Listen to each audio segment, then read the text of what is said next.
Draymond, I don't know how long it's been since you guys had a relatively easy one. Did that kind of feel different and good to be able to, whether you blew, whether it's classic blowout or not, to be able to actually blow out a team? Yeah, no, we needed it. Like you said, it's been a while since we had a blowout win. So, it's good to get this one, especially first game with Steph out. It's good to, start off on this foot and try to create some momentum.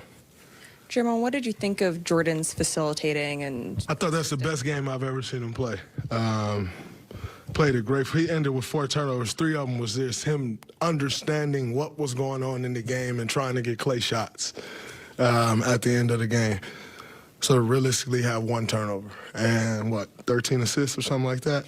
I thought he played an incredible game on both sides of the ball. He was good defensively. Their whole offense is running guards in the guard screens and waiting on a slip up and then driving that gap. And he was incredible on that side of the ball, and he was incredible, obviously, offensively. He let the game come to him. He got everybody involved, and then he looked for a shot. And everything was beautiful. I thought that was an incredible game, one of the best games, if not the best game I've ever seen him play. Clay obviously had, the huge night, but what have you just overall thought of, his last month and a half or so? It's coming together for him. He's become more and more patient with the game, and, he goes 12 for 16 from 3. But, just really allowing the game to come to him, and he's looking real bouncy and spry. And, it's looking good over this last month. It's starting to come together, which is a good time for us. Dre, obviously Jordan did a great job running the game, but you look to be really kind of vocal and active.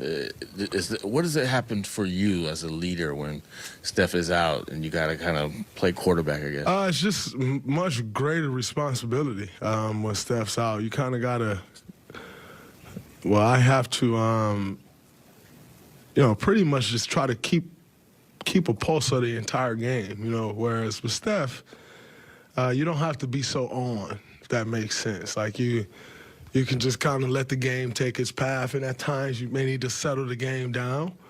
But for the most part, you can just kind of let the game take its path and play off Steph. Teams are so afraid of him that they'll just make mistakes worried about him, and then you just kind of play off that.